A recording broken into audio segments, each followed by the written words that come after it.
Infection of an implant site is a serious complication that frequently accompanies surgery, because the implant provides a protected location for the bacteria to grow, insulated from the body's immune response. The aim of this project is to use injection molding to manufacture a range of materials containing both an agent that is going to enhance bone regeneration, in this case it would be a bioglass, and then an antimicrobial agent.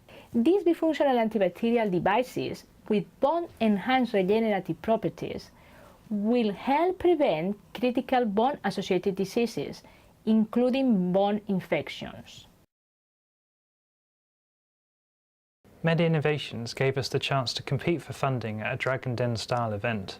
It was here that we met our collaborators from Bradford and formed the project together.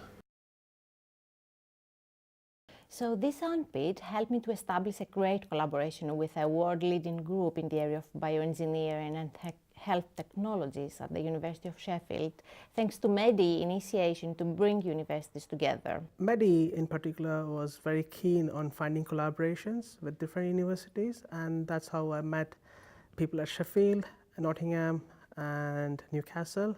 MeDe has allowed me to write my own research and grant proposals, and has given me the chance to get a project without my supervisors involved, which has allowed me to develop as an independent researcher.